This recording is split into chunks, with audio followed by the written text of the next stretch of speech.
Hi, we are here with Dr. Laurence Albiges, of the head of the genitourinary unit at Gustave Roussy Institute in France. Hi, thank you so much for being here today. We're so excited to have you. Thank you for the invitation. Of course. So there are a plethora of data being presented here at the 2020 Genitourinary Cancer Symposium. What are some research in renal cell carcinoma that you would like to highlight and you're really excited about? Well, I think this meeting is very important, and every year it brings us new data. Among the data that are of importance, I think the long-term follow-up of nivolumab plus ipilimumab in the Checkmate 214 study is important. This is the 42 months follow-up, and it really brings us new information on how well patients are performing with the combination in the long run. So here we're seeing a clear activity in the long run of nivolumab plus ipilimumab in terms of response rate, progression-free survival, and ultimately overall survival. Very exciting. Now, there is also data being presented with the HIF2 alpha inhibitor MK6482 in advanced clear cell RCC. So could you discuss this agent and the activity that we're hoping to see demonstrate in the population? Yeah, well, clearly you're right. This agent is something we have within our radar because it is exciting to be able to specifically target HIF. And so HIF inhibition obviously will be important in RCC given the biology of this disease and the role of HIF. I think what is important in this data presented is not only the response rate in the range of 24%, but it's the safety and tolerability of this agent. So clearly, there is a good safety profile, which is encouraging maybe if we think already in terms of combination. And the second thing is the response rate we see in patients with good IMDC prognostic. And because the field is evolving towards combination, having an agent that is safe, that is of interest for us to combine in the future in those patients that are VEGF driven. Wonderful. There's also a phase 1/2 trial of sitravatinib and nivolumab in patients with advanced clear cell RCC following progression on VEGF targeted therapy. So what are your thoughts on these data? Well, I'm always happy when I see new agents coming in the field. So here, in terms of class of drug, we're with a broader TKI targeting several VEGF receptor targets as well as other receptors.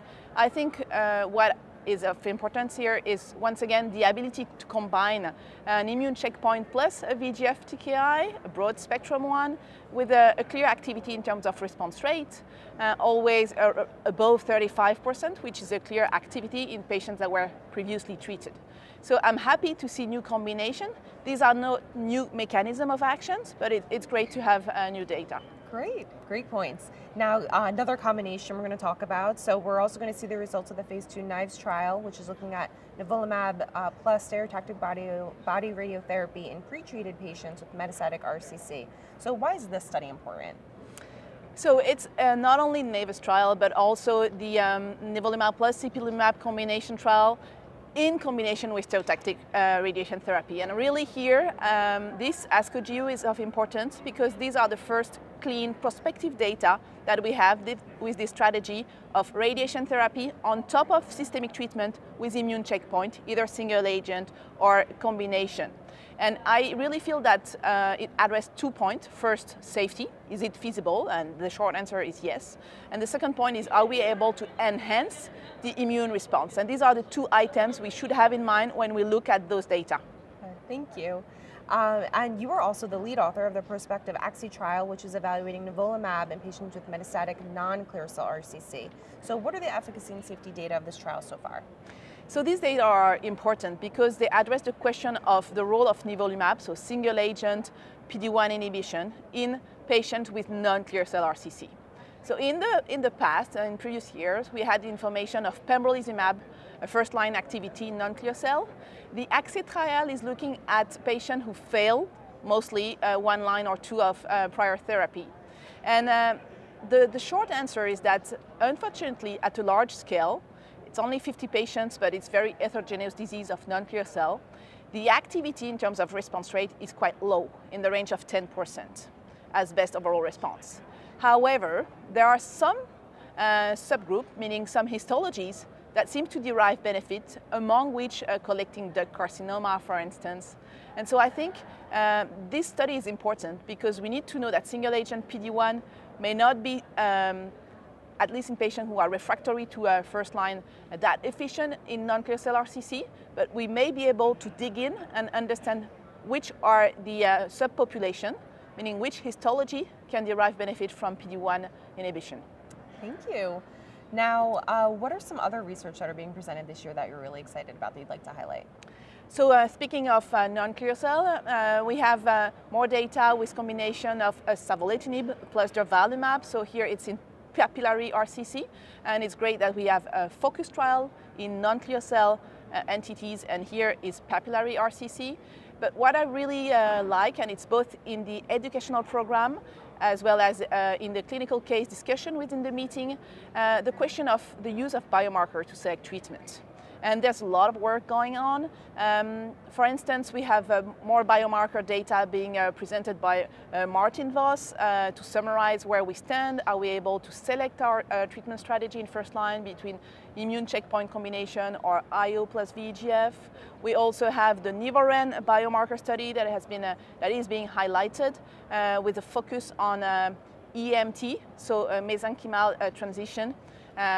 Epithelial to mesenchymal transition here with the AXL role, for instance. So all those biomarkers are under investigation and ultimately will be integrated to help us to select treatment. And that should be the next step. That's very exciting, a lot of work ahead. Now, I can't let you go without having us talk about Your Amigos, the Twitter group that you are a part of and is gaining a lot of excitement in the community. So can you talk a little bit about the goals of this group and what do you really want the oncology community to know about it? Well, thank you for highlighting the group. So Your Amigos is a group built around people that have focus on GU oncology. So GU oncologists working in the field of prostate cancer, urothelial carcinoma, RCC, and that has in common the willingness to move forward the field, of course, but also to let the community know where we stand in terms of new data and also to put them in perspective. So what we try to do is interact between us, so between the group, so that people get the chance to have some insight on how we perceive the data, what are the new highlights of each meeting. And recently we came out with our first podcast, and that's a good way for us to maybe give more details on how we see and process the data that are being presented in the meeting. Of course, there is the Twitter feed where we can have a live discussion, and we're very happy to have also the opportunity to poll people, meaning people voting about strategy and react on this. That's great. I'm really excited for all of you. It seems like a really great format. It is. Great. Well, thank you so much, Dr. Albiges, for being here. We're really excited, and thank you for sharing so much insight. Thank you very much.